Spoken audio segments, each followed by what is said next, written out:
സംഘർഷങ്ങളുടെ പശ്ചാത്തലത്തിൽ എറണാകുളം മഹാരാജാസ് കോളേജിൽ വിദ്യാർത്ഥി സംഘടനകളുടെ യോഗം ചേരും.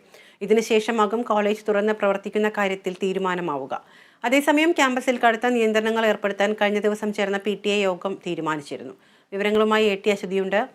അശ്വതി, പ്രാക്ടിക്കൽ എക്സാമുകളൊക്കെ വരുന്ന സമയമാണ്. അതുകൊണ്ട് തന്നെ ഇത്തരത്തിൽ വീണ്ടും നിയന്ത്രണങ്ങൾ ഏർപ്പെടുത്തുന്നു. അനിശ്ചിതമായി ഈ ഒരു കോളേജ് അടക്കുന്ന രീതിയൊക്കെ തുടരുകയാണെങ്കിൽ വിദ്യാർത്ഥികളുടെ പഠിപ്പൊക്കെ ഏത് രീതിയിലേക്ക് എത്തും? എന്തൊക്കെയാണ് വിശദാംശങ്ങൾ?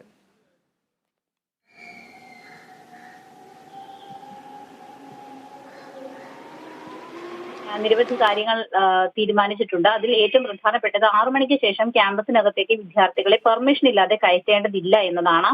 വിദ്യാർത്ഥികൾക്ക് അങ്ങനെ കയറണമെങ്കിൽ പ്രത്യേക പെർമിഷൻ ആവശ്യമാണ്. ഒപ്പം തന്നെ എല്ലാ വിദ്യാർത്ഥികളും ഐഡന്റിറ്റി കാർഡ് ധരിക്കണം എന്ന കാര്യവും കഴിഞ്ഞ PTA മീറ്റിംഗിൽ തീരുമാനമുണ്ടായിട്ടുണ്ട്. ഒപ്പം തന്നെ ഒരു സമിതിയെയും ഈ വിഷയം നിലവിലെ സാഹചര്യം പഠിക്കുന്നതിന് വേണ്ടിയിട്ട് ഒരു സമിതിയെയും രൂപീകരിച്ചിട്ടുണ്ട്. ഈ സമിതിയുടെ റിപ്പോർട്ടിന്റെ കൂടി അടിസ്ഥാനത്തിലായിരിക്കും തുടർ നടപടികൾ ഈ വിഷയത്തിൽ സ്വീകരിക്കുക.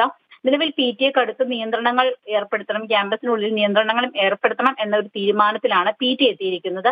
അതിന് തൊട്ടു പിന്നാലെയാണ് ഇപ്പോൾ വിദ്യാർത്ഥി സംഘടനകളുടെ യോഗം കൂടി ചേരുന്നത്. നാളെയായിരിക്കും യോഗം ചേരുക. എന്തായാലും ഈ വിദ്യാർത്ഥി സംഘടനകളുടെ യോഗത്തിൽ ഒരു പക്ഷേ തീരുമാനങ്ങൾ, അവരുടെ അഭിപ്രായങ്ങളും നിർദ്ദേശങ്ങളും ഒപ്പം തന്നെ തീരുമാനങ്ങളും അധികൃതരെ അറിയിച്ചേക്കാം. അവിടെ ചർച്ചകൾ ഉണ്ടാകും.